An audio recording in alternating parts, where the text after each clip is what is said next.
Hey, guess what? We're live. Hey, guess what? It's Thursday night. We're at the B&B. You bought Ah, the cat's eating the camera. I have a Knight of the Round Table with me. Dun, dun, dun, dun. Cave points. Sorry, I was distracted by the cat. And on the phone, Gilbert. Hey, how's it going? It's going. You are from the band Rat King Cole, and we're going to start with you introducing us to your group. I know that we just have you this evening, but if you would be so kind as to state your name for the record as well as what you do. Yeah. And then who we're missing and who makes up your group. Yeah, absolutely. So the group is Rat King Cole. My name is Gilbert, but Rat King Cole is our group. We're a ska jazz septet from down here in San Antonio, Texas, and we've been kind of doing some things since 2013. So I have myself on trombone, Jeremy Garza's on saxophone, Leif Fisk on trumpet, and Nick Valdez on bass. John Michael, awesome guitar player, John Michael Leha on guitar, and then Steven Garza on drums. That band alone is a pretty good group, man. I really enjoy those guys. We come from a multiple of different groups, multiple other groups, I should say, like Toasters, Pilfers. We've got Channel 1, Spies Like Us, all these other kind of groups, and we just somehow all came together to make this thing. That's what I wanted to ask next, is how did this thing come together? Because you're like the super group of instrumental ska. Well, yeah, so it's an interesting thing. We all, in some form or another, we all played in different bands together. Like Channel 1 is a really good group from here who was on Megalith Records, owned by Bucket of the Toasters. And that consisted of the three horn players, and the three of us have played in just about every group together. Going back to the 90s, I guess, playing a lot of shows. So anyway, it was the three of us, and then we played with some other guys who wanted to do something. And what we realized is, at that time, this was still 7 years ago, there wasn't a lot of like ska jazz, at least not in our area. We all come from different ska bands of different places, but we really kind of like the jazz aspect of it. And, obviously you have New York Ska Jazz Ensemble. There's a whole bunch of others. But locally, there just wasn't anything like that. So we decided to try to put something together. And it's now become more of a ska, jazz, reggae, Latin, funk. We're kind of like a really good bar band, I guess. We play a lot of different styles. But yeah, we wanted to get together and just started trying to do something, fumbled our way through, and we're still trying to keep, can't play a whole lot now, but keep playing and get ourselves out there. Yeah, are you guys all from San Antonio? We're all from San Antonio. Wow. Every single one of them, but like I said, we've just played in different groups and toured with different people. Leif on trumpet and I have toured with the Toasters a couple times. Actually, our bass player, Nick, played drums with the Toasters. He's a phenomenal, multi-talented player. I've toured with the Pilfers for a while, but yeah, we're all from San Antonio and just luckily have been able to have other breaks. Yeah. So here's the question that I think everybody is interested in, because I've gotten a lot of comment and feedback on it. Your name. I've gotten a lot of, that's awesome, that's unique, that's really cool, this is a great name. Yeah. So tell us about the name. How did you come up with Rat King Cole? I mean, and... I wish I had this like great story of how it all came to be, like there was this epiphany and we all just said yes. But what actually happened is we had a guitar player who was with us at the beginning, Mario Salazar, and we just been farting around with different things, but never really came up with anything.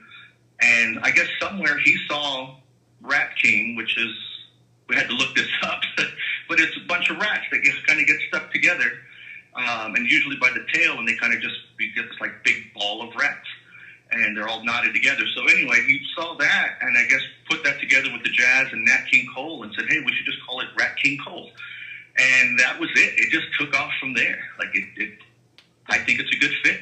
It is a good fit, and I really like that you are doing the ska jazz aspect of things, because when, you know, I became indoctrinated into like ska, and then, you know, really loved the Toasters, and then found out about New York Ska Jazz Ensemble, it was like, oh, duh, why aren't there more bands doing this as an offshoot just because? So I guess, do you now, like, has there been growth? Or do you fit well? I mean, I think you do, into the scene, and I guess prior COVID, a calling to be out and about and playing shows. Yeah, so we've been doing a lot of fun stuff. We haven't done a whole lot nationally, which is where we're at now. It's what we're trying to do is get out there. Like, I reached out to be on the Supernova Ska Festival, and we're trying to get to do those types of things. But this is kind of like our intro to all of that. We do miss playing. Obviously, COVID is really putting a hold on those things. But we've been able to find some things to do.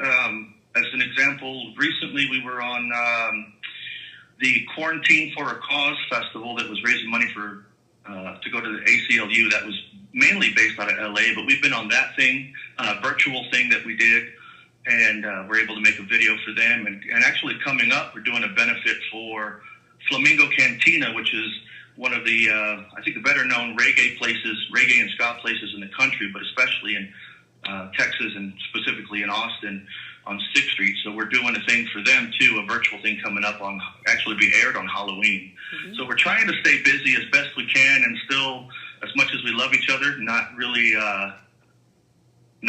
hang out with each other. That's kind of a weird thing now, isn't it? Yeah. But we're still trying to do some things. How is, I guess, orchestrating band practice so that you can keep your chops going? Are you guys doing like virtual, or you're each practicing separately and sending each other like mixes, or how does it work for you guys? So it's almost, the rehearsals at least have been non-existent, oddly enough. We haven't really had the opportunity to get together other than to, you know, record some of these videos. But what tends to happen, actually there was a rehearsal just recently, but and I couldn't make that one, but what tends to happen is we record the rehearsals or any ideas that somebody has, you know, a horn line, whatever it might be. You send that off to somebody else who listens to that and tries to build on it. And then, I mean, that's kind of the closest that we've been able to get to rehearsal, is some of that stuff. Just sharing ideas through the digital age. Mm-hmm. So how, I guess, do you come to be this trombone player who has gotten to tour with Toasters and Pilfers and Channel One and do all of these things? What's your story? So I got really lucky, you know. It's really what it comes down to is luck, and I guess also just a whole lot of perseverance in that I've been doing this since, in the ska world at least, since like 94, 95. And all this stuff that we're talking about now, luckily being able to play with the Toasters and everybody, has just been over the last couple of years, thanks to Bucket of the Toasters for picking me up. But I played in a lot of ska bands here in San Antonio. You know, back in the 90s, we were like the ska band here and open for everybody that was coming through. You know, all the names, Skank and Pickle, and all these other bands. Toasters, obviously. One of the ones I remember was like Cherry Poppin' Daddies and Real Big Fish before they got huge. But anyway, we used to open up for a lot of people. And the way it happened for me was Bucket was going to have me play a show with him. And again, we were with Channel One on Megalith Records, and he said, I need some horn players. And myself and Laith on trumpet, we were going to do that gig. And then something happened, and Bucket asked me to go to Mexico like the next weekend. And so I was like, yeah, you know, sure, I'll go to Mexico. I've been practicing these tunes. Let's go ahead and do this. And oddly, and that's kind of a funny side story to that, was he said, you know, do you want to go to Mexico next weekend, and do you have a passport? And I was like, yes, I do want to go. No, I don't have a passport. And I had 1 week to get one. So oh my goodness! And at the time, I didn't know anything about how to get a passport and how long it would actually take. I'm just, you know, being honest. And so what actually had to happen is I had to get like letters from him and, you know, different things that were going on to prove why I needed to go out of the country. drove from San Antonio to Dallas, which is about a 6-hour drive, and then came all the way back over to San Antonio, called Bucket and said, okay, I've got my passport. He said, good, I'll be picking you up tomorrow. And that's just kind of how it happened. It was like, done. I'm playing in Mexico with Toasters for a week. It started out as a weekend. And then, we were talking previously about me or about us being big ska jazz fans.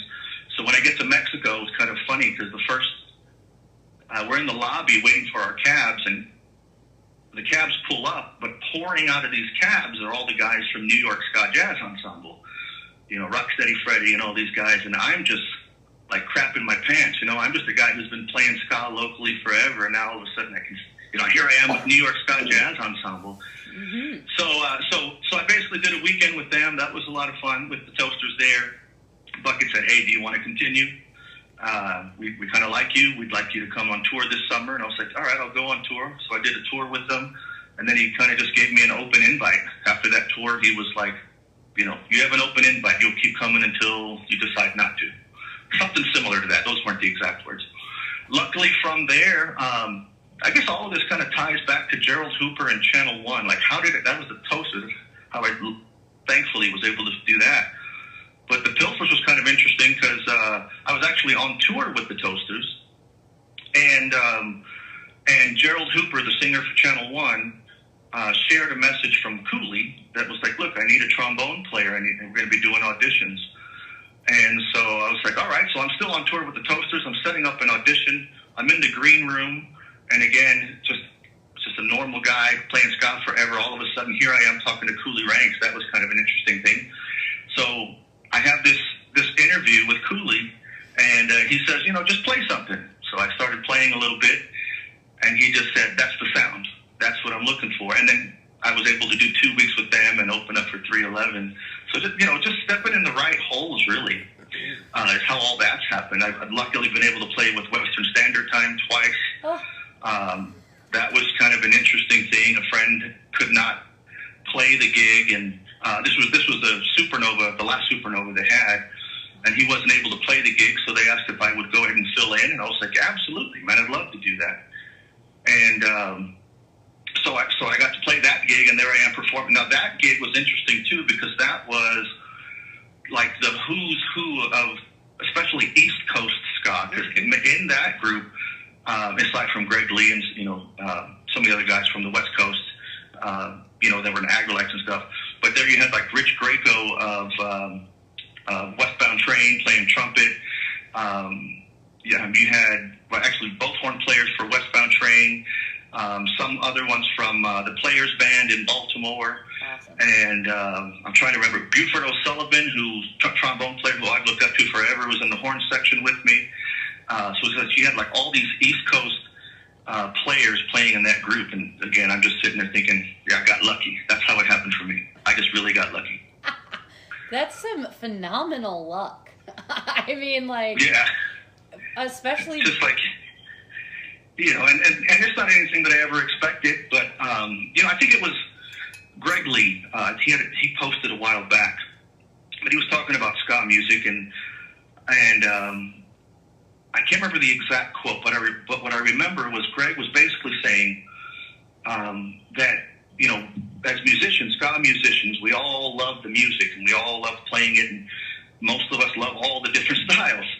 But he said, but even still, as one of the musicians that's recognized, of course, it's Greg Lee of Hepcat, he said, we're all still fans, and that's kind of the way that it is, and I think that's kind of an interesting thing. Like for me, I, luckily been able to do these things, but I'm still a ska fan, and every time something happens, and I'm like, here I am with Greg Lee, I'm gonna take a picture, so it's interesting. It's been a fun run. It's been great. So, I guess, how did you pick up your instrument, and do you play anything else? So I cannot play anything as well as I can play the trombone, but I do play quite a few instruments. A lot of the brass instruments, you can do like baritone trumpet, some tuba. Trumpet's a difficult one, and guitar, bass guitar. And you wouldn't want me as your drummer, but I can hold a beat or something like that. But yeah, I do play different instruments as well. So how old were you when you picked up the trombone? Oh man, that was a long time ago in 19 throw it away. So my trombone wasn't my first instrument, oddly enough. I wanted to play saxophone, and so I'm in band. I don't know how old are people when they get in bands? Maybe fifth, sixth grade. I think it was sixth grade. Yeah, they're like 11. And however old I was then, and so I'm sitting down, and the band director's, he's wanted to see if you want to join band, and has all these people who are interested.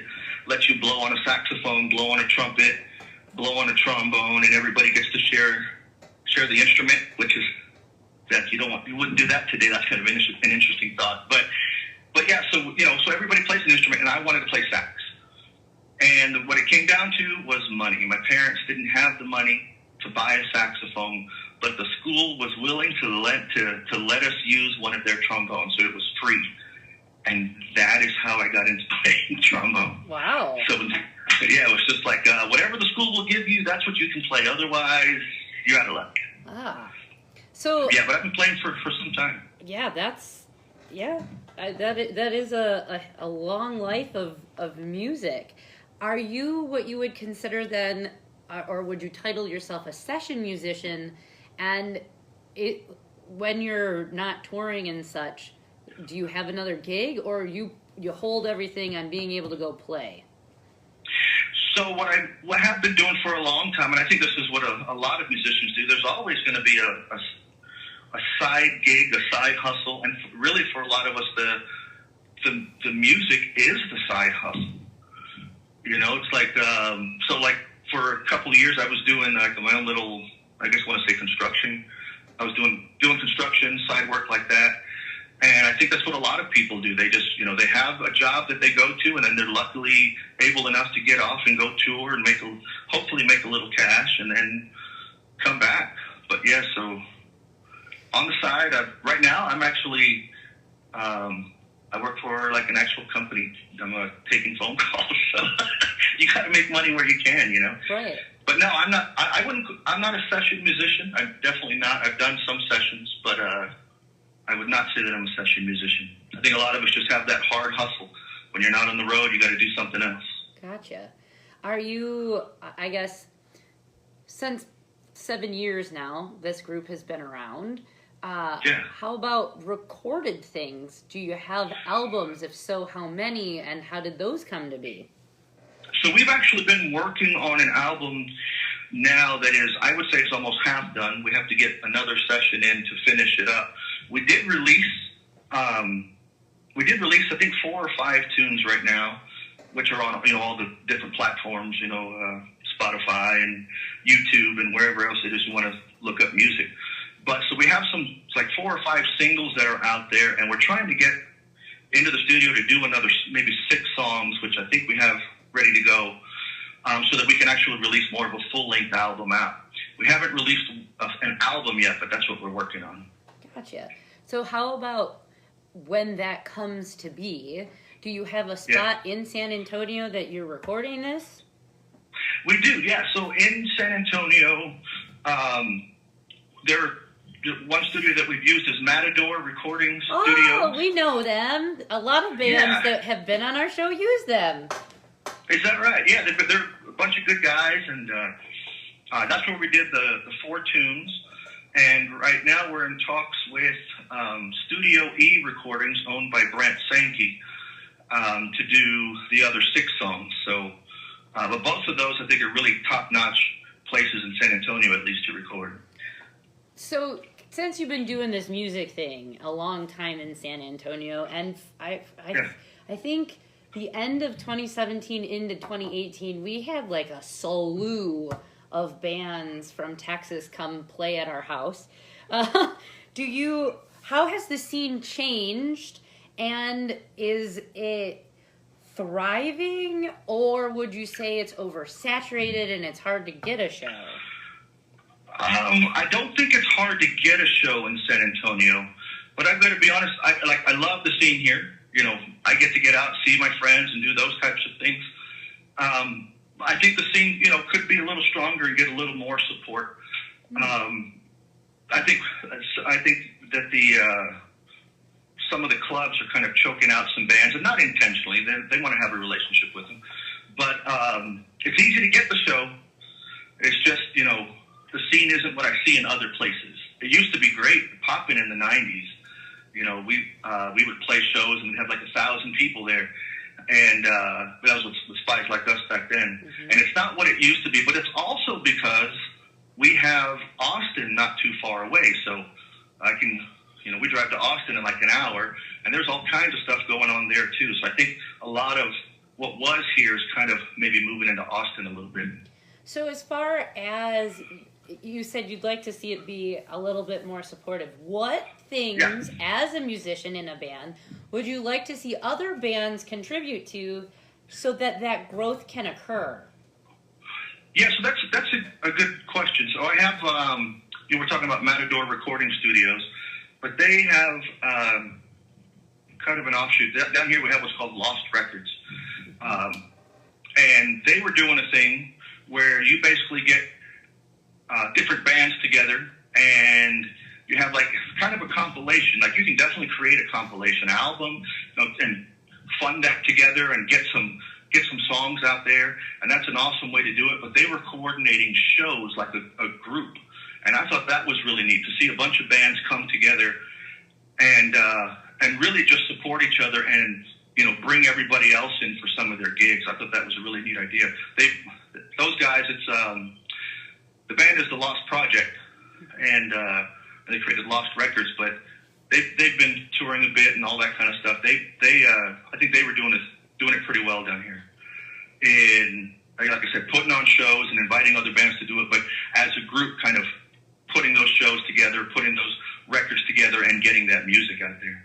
So, has it become where?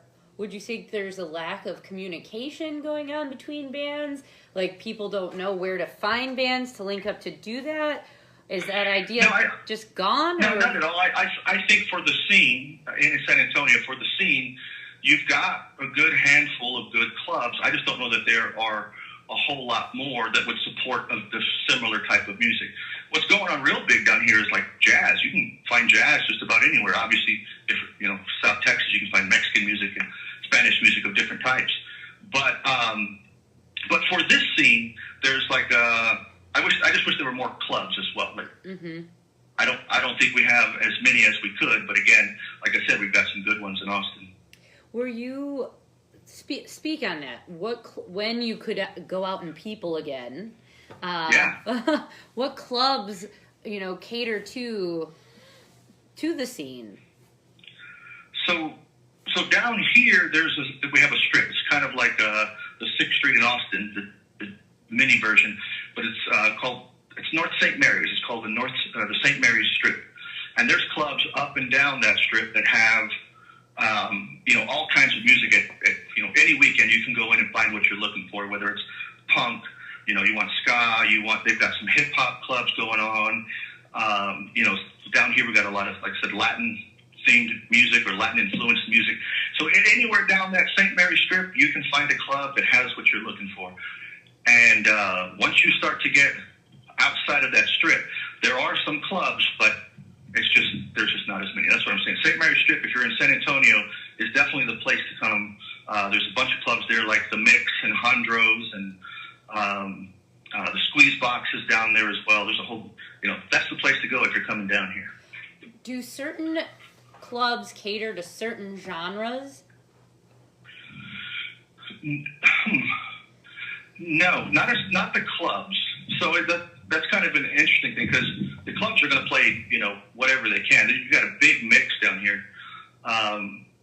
One place that we like to go to is called Hondros. It's a great little bar there. And at Hondros, like you could go in one night and it could be like poetry, and go in another night and it's, they got an open mic. You got a ska night. You've got a punk night. So they've got like all kinds of music. I don't think there's really any club that's saying, hey, we're only playing this type of music. Do shows primarily tend to stay unigenre, or is there any mixed genre shows? Like here in Kenosha, we focus on. I guess we've tried to do that. Is we have a metal band, a ska band, bands that wouldn't even make sense to go together, but they make the best shows because then you're pulling a large group together and exposing everybody to different stuff and really making connections across genres to help musicians as a whole. Yeah, and I think there's definitely a good amount of that. I look at it like cross-marketing, hey, we'll bring our crowd, you bring your crowd, and now we create new fans that way. So that's definitely going on. One of the ones that we did recently was the band Spies Like Us that I'm in here, but we did, I can't remember the name of the band right now, they're going to kill me, but they were more of like an Irish folk, maybe leaning towards punk, but a lot of fun. It was just a lot of fun. So yeah, we definitely try to mix it up. When you're not playing shows, are you going to local shows and checking out who's not anymore. Well, right. But yeah, that's the whole thing is you have to do that, My You questions gotta support your scene and your friends. My questions predate disease spread. Yeah, for sure. For sure, I get it. I mean, these would be pretty boring interviews. What you doing? Nothing? Cool. Next. Yeah, exactly, yeah. I put the same shirt on today that I had on yesterday. I'm good to go. I know. When people ask, so how has it been going? It's like, what you been up to? Nothing, motherfucker. Nothing. Yeah. This is it. Rinse and repeat. Yeah, it's been an industry. Yeah, but definitely there were a lot of, obviously that's what you have to do, go support your local music and be there for all these other bands, friends that are playing in bands. I always try to show up for them and vice versa. So that's definitely going on. It's a lot of fun to see too. You see your friends going and checking you out and giving you high fives and you do the same for them.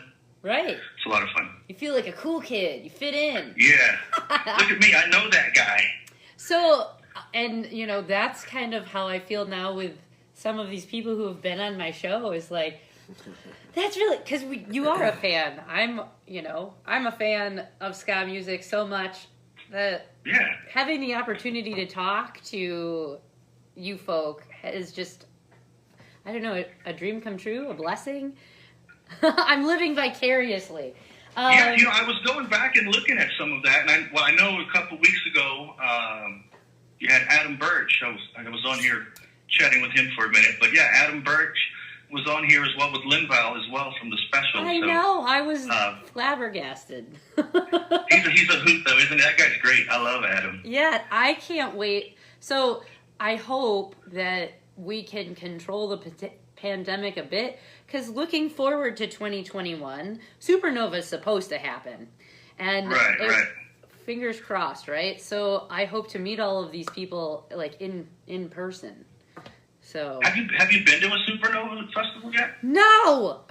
Also, oh my goodness! So it's the best, man. It's the absolute best. So I mentioned I was playing the last one that went on, but like I said, I do everything as a ska fan. So I went in, and what I found about this festival is you sit there, and for me, like I said, playing ska since forever, and I'm sitting there, and I see these artists that that I've been listening to forever, that maybe haven't seen in a long time or really wouldn't get the chance to see, and they're there, but they're accessible.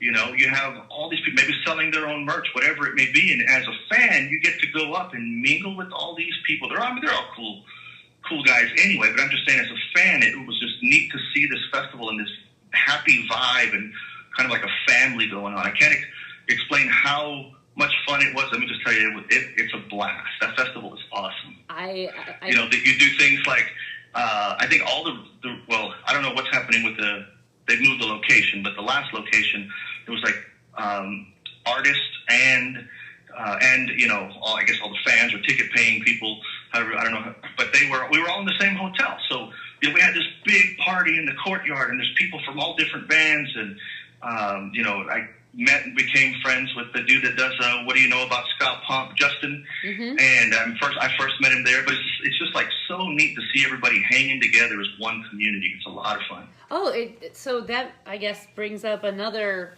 question. So you've done Cooley's show, you're doing this one. Obviously, you know Justin. So are you currently seeking out different avenues to push Rat King Cole? Because there's a plethora. I mean, we've come to find lots of people do this now. You know, that's a good point. It's kind of an interesting place where we've been. You know, there's a lot of festivals going on. I got to do something real. Okay, so a lot of festivals going on where people from all around the world really are getting together to kind of push each other's music. Is that what you're referring to? That yes, but like, are you on comps? Have you saw like, what do you know about ska is one of them, but like, how about Josh with Viva Ska Radio or Tazy? Oh yeah, so that's a good idea. We haven't. So what do you know about ska punk? I know we talked about doing that and getting on one in the past, and we didn't. And actually, now that you've said that, I got to reach out to him because he had a call out. Justin had a call out recently to say he's working on another one. Yep. But yeah, definitely.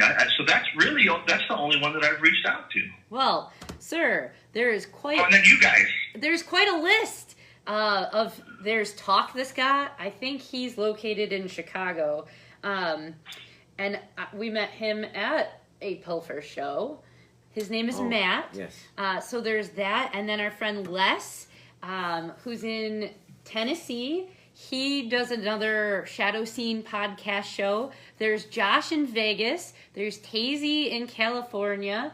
So there's quite a few other human beings. That one overseas. Oh, Button Down Ska Radio. That's another one in the UK.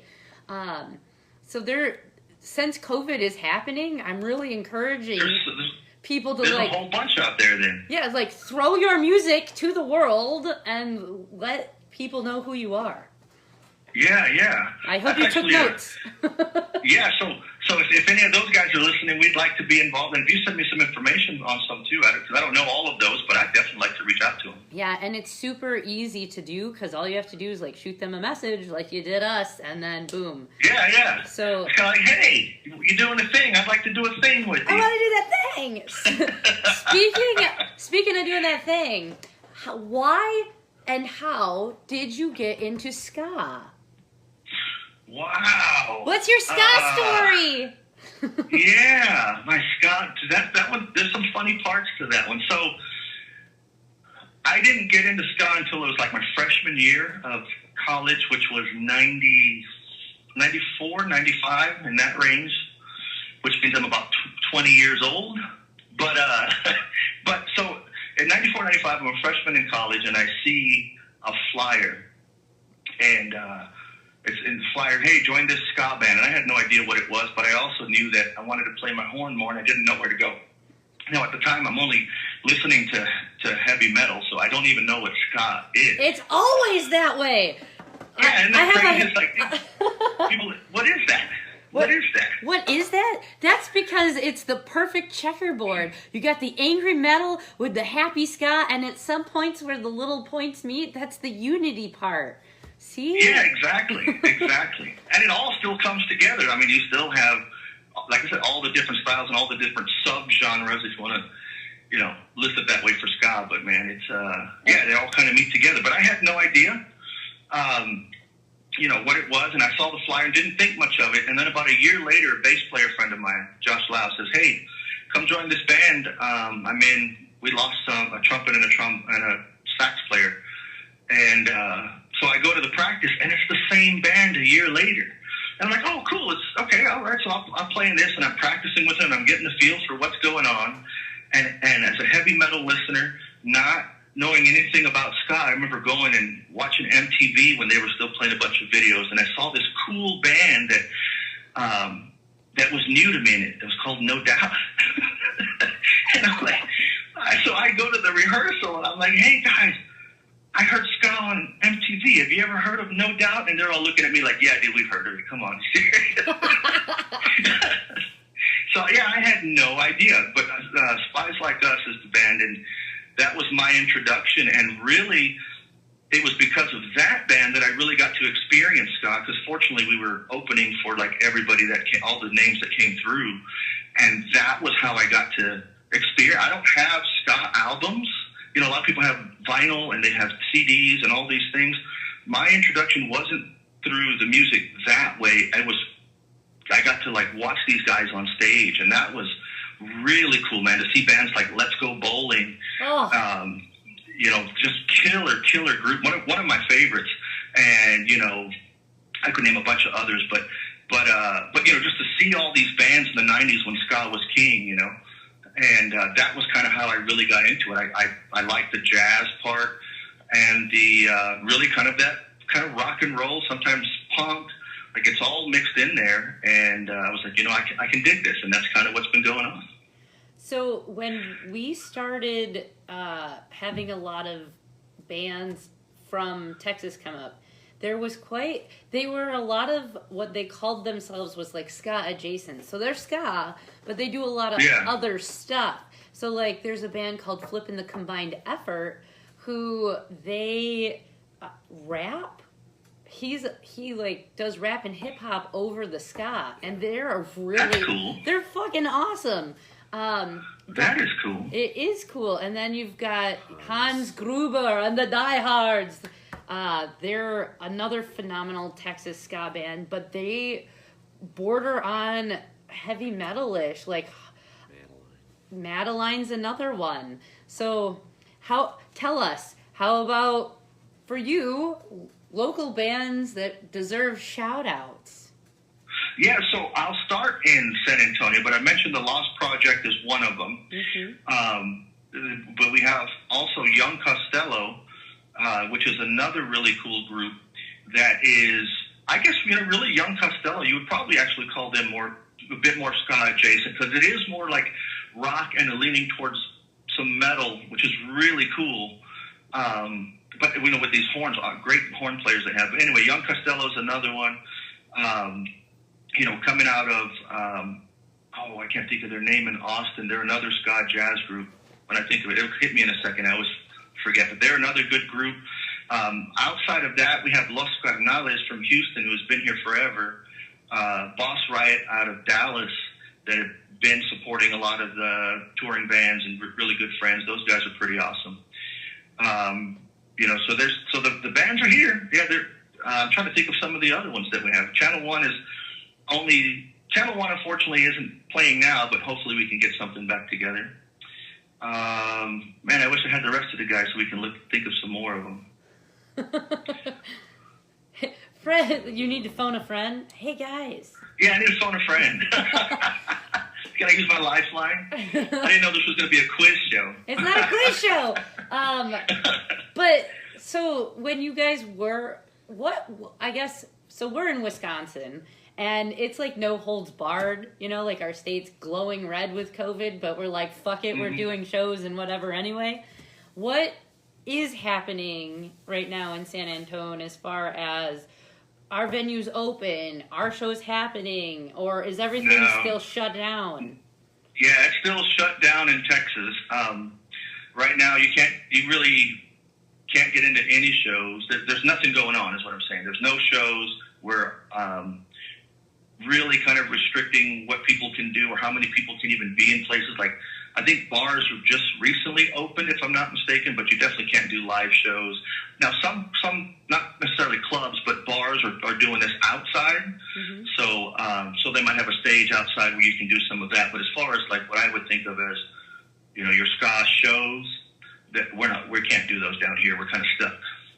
So then, how about goals for your group? I know an album.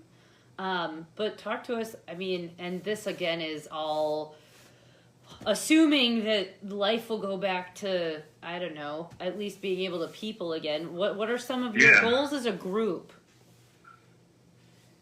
So I think right now, well, as you mentioned, it's going to be the album, and then just trying to promote that, you know, and get that out as best we can. If we can, you know, get some touring done, meet up with some friends that we've made along the way, and maybe set up some shows.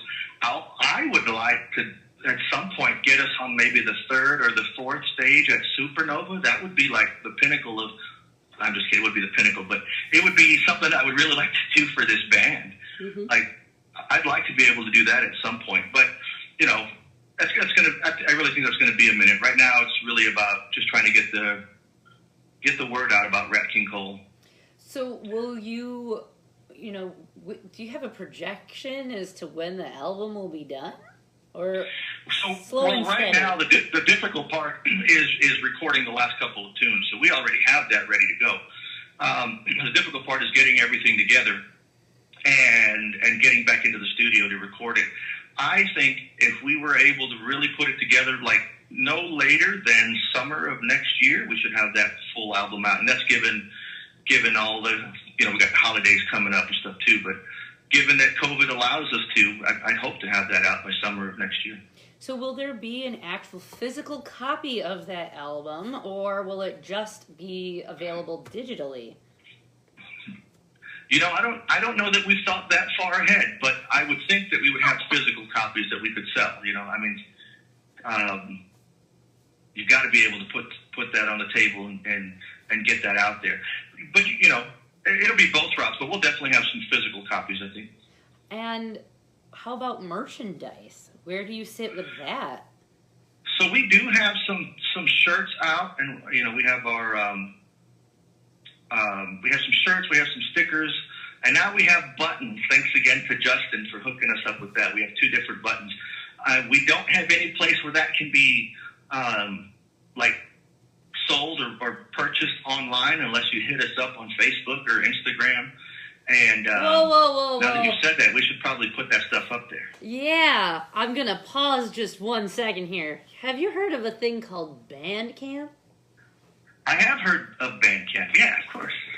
Why aren't you on there? I think we're still waiting on the album. I don't know. There's a lot of, why are we doing this? Well, right now, we aren't doing much of anything. We're trying. I guess this did become a quiz show. I'm sorry. Yeah, that's a good question. I know that we did put ourselves out on a couple of platforms, but I don't think we haven't done Bandcamp. That's a great idea. Well, you can, if you so choose, because you have those things on YouTube, you can put those. If you pull the audio from them, you can put it on Bandcamp, and you can link your merch on there as well. It's a great way to offer both, because people have to listen to the music to be able to get into the shop to see what you have. Sure. Yeah. So that's a really nice platform, and because you are on Facebook as a group, there is a tab, I think, that you can create that's a shop tab, and you can put your merch there where people can then directly purchase those things too. Awesome.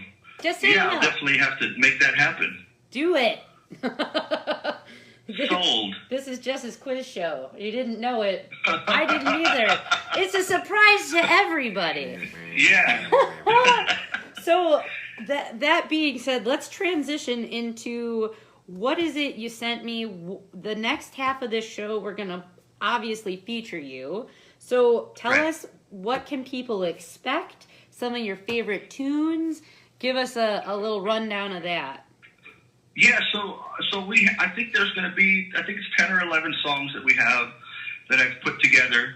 And I tried to make it a good mix. So there's definitely some ska, some faster ska jazz, which I really enjoy.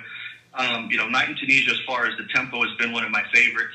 And then we do, we have a ballad or two in there, one called The Moment, which I think arranging that came out really nice. But yeah, so you'll get a bunch of high energy stuff. You'll have a ballad or two to kind of hang out and chill. And then I think at the very end, we'll hit you in the face with another good rock tune or two. Night in Tunisia is great. Yeah, thank you. That's that was one of my faves that came out. Go on. Go ahead. Nope. Your turn. So what I wanted to mention is what we do is some of those songs are songs that people might recognize. And one of the things that I really liked about this band, just going back to the ska jazz thing, is I think we like to treat it the way jazz is treated, in that you have, your standards. You have your jazz standards if you're into jazz, and then you go to clubs and people play those standards, but maybe they arrange it a little bit differently. But you definitely recognize the tune.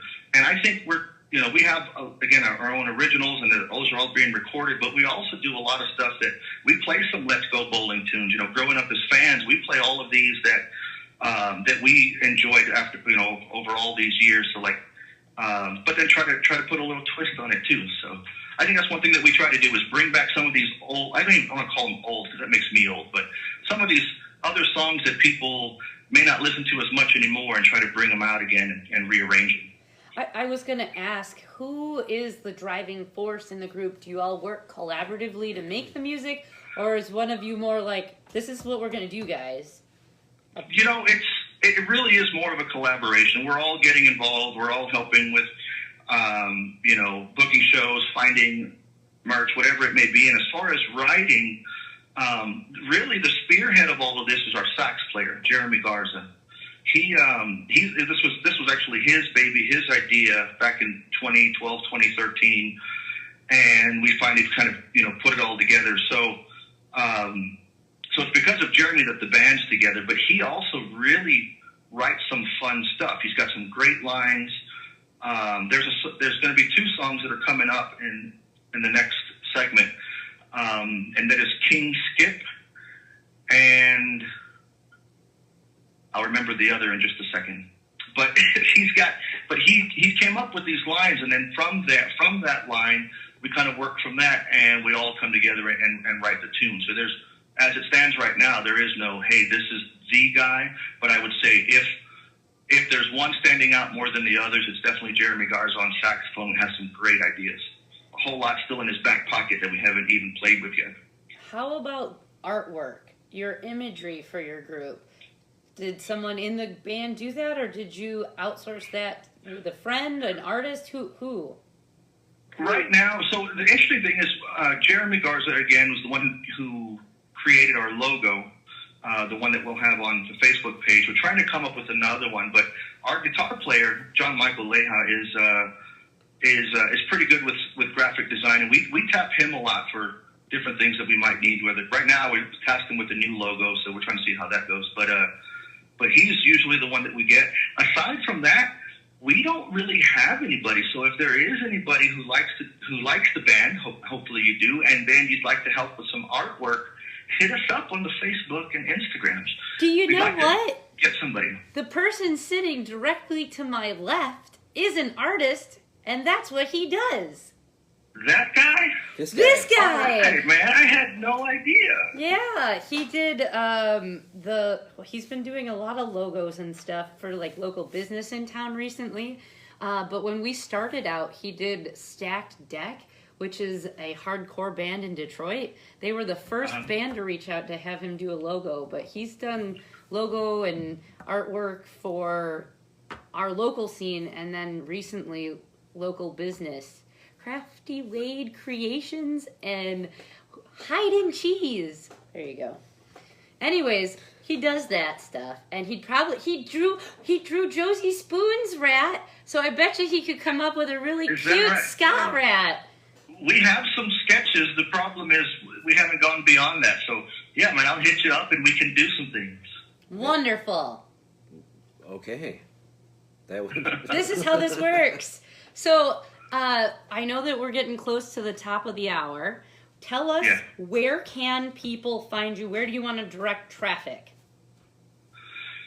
So right now it's going to be Facebook, and we have our just search Rat King Cole on Facebook. Same thing on Instagram. Instagram we are River City RKC, and we have a YouTube channel now that we're uploading a lot of our live videos to. That we're in the process of doing all of that, but right now that's what we have. Oh, and look for us on Bandcamp at some point in the future. Thank you very much. I know that you want to real quick touch on other shows coming up that are virtual that people can check you out on, because you did say you had some of those at the start. Give dates and where that will be. Yeah, so there is the one for Flamingo Cantina. Right now, that's the only one that we have working, and that's going to be airing on Halloween. We'll have that link. I'll put that on our Facebook page tonight so you can see that. But Flamingo Cantina, if you're a ska and reggae person and you want to help a place out, you definitely want to check this out. If you come through Austin, any band that's come through, you've probably played Flamingo Cantina. They have all the ska and the reggae artists. You know, we see the Ska Deluxe there. We see the Slackers put on 2 or 3 night shows there sometimes multiple times a year. And unfortunately, Austin's not helping a lot of their clubs out. Some of them are getting left out. And I believe Flamingo may be getting a little bit of a squeeze. So we'd like to help them and maybe boost some money to them because they've been supporting the scene for like 20 something years. But I'm trying to remember the name of the show, and I can't remember what it is, but I'll definitely put that on our Facebook page as soon as we're done here. If you get a chance, watch that show. We'll be on it with Young Costello, Mau Chaplains, a bunch of other people trying to raise money for this Texas icon of a place. So it will be like a fundraiser where people can donate during that feed? It is, yeah, absolutely. So the club is actually putting this on as getting the bands in to do their thing so they can air it. And it is going to be a fundraiser for Flamingo Cantina to help them raise money and keep their doors open. Like I said, if you can think of any ska or reggae artists, they've played Flamingo Cantina. Well, I have to say, this has been a very fun interview, Mr. Gilbert. Do you have, in closing, anything else you want to add? Yeah, so like Rat King Cole, like us a lot, as many times. Jess, I hope we continue to stay in touch. You've helped me with a number of things. I appreciate that. And, I don't know, I hope you guys dig us. We're trying to do our best to bring ska, jazz, and a little mix there, so I hope you guys like it a lot. Yes, we will stay in touch. I'm super stoked that you did this, and I will, when we're done with this evening, write out here's where else you should go, like a mom. It's like a mom list. Yeah.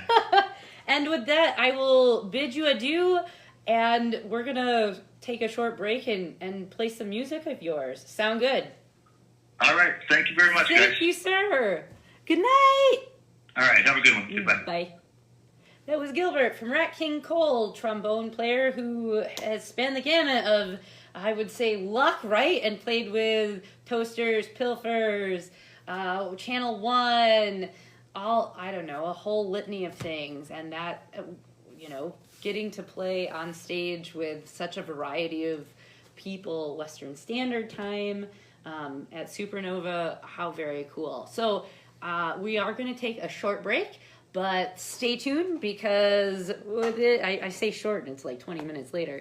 A little after 9 o'clock, goddammit, I'm an old lady. We'll be back with music from Rat King Cole, okay? Thanks. Bye.